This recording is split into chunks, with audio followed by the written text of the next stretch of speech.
ಕನ್ನಡ ಕಹಳೆ ಇದು ಕನ್ನಡ ಕಣ್ಮಣಿಗಳ ನೆಲೆ.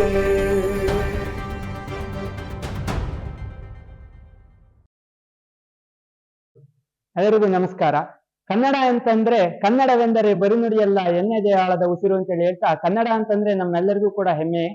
ಈ ಶಾಸ್ತ್ರೀಯ ಕನ್ನಡ ಅಂತೇಳಿ ಹೇಳೋದಾದ್ರೆ ಸುಮಾರು ಕ್ರಿಸ್ತಶಕ 3ನೇ ಶತಮಾನ ಅಥವಾ ಕ್ರಿಸ್ತಶಕ 450ರಲ್ಲಿ ಹೇಳೋದಾದ್ರೆ ನಮಗೆ ಶ್ರವಣಬೆಳಗೊಳದಲ್ಲಿ ಸಿಕ್ಕಂತಹ ಶಾಸನದಲ್ಲಿ ನಾವು ಮೊದಲ ಕನ್ನಡ ಲಿಪಿಗಳನ್ನ ಕಾಣ್ಬೋದಾಗಿದೆ. ಇದು ಬ್ರಾಹ್ಮಿ ಲಿಪಿಯ ಒಂದು ಕುರುಹನ್ನ ಕೂಡ ಅದರಲ್ಲಿ ಕಾಣ್ಬೋದಾಗಿದೆ.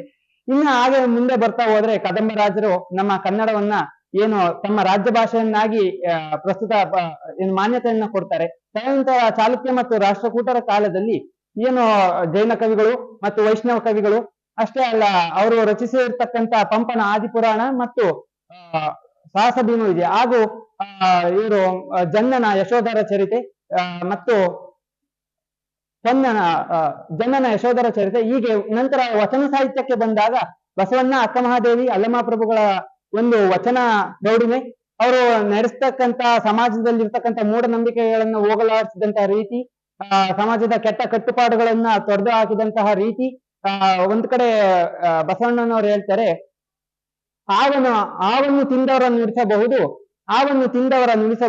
ಗರ ಬಡಿದವರ ನುಡಿಸಬಹುದು, ಸಿರಿ ಗರ ಬಡಿದವರ ನುಡಿಸಬಾರದು ಅಯ್ಯ, ಸಿರಿ ಗರ ಬಡಿದವರ ನುಡಿಸಬಾರದು ಅಯ್ಯ, ಬಡತನವೆಂಬ ಮಂತ್ರವಾದಿ ಹೋಗಲು ಒಡಲು ನುಡಿವರು ಕೂಡಲ ಸಂಗಮ ದೇವ ಅಂತ ಈ ರೀತಿಯಾಗಿ ಸಮಾಜವನ್ನ ತಿದ್ದುವಂತ ಕೆಲಸವನ್ನ ಮಾಡಿದ್ದಾರೆ.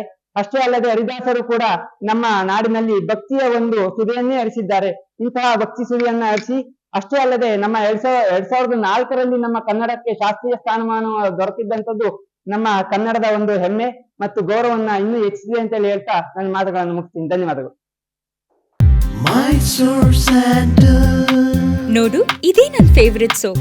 ಮೈಸೂರ್ ಸ್ಯಾಂಡಲ್ ಕಾನ್ಫಿಡೆನ್ಸ್ ಕೊಡುವ ಏಕೈಕ ಸಾಬೂನು ಮೈಸೂರ್ ಸ್ಯಾಂಡಲ್ ಸೋಪ್. ಕನ್ನಡ ಕಹಳೆ ಇದು ಕನ್ನಡ ಕಣ್ಮಣಿಗಳ ನೆಲೆ.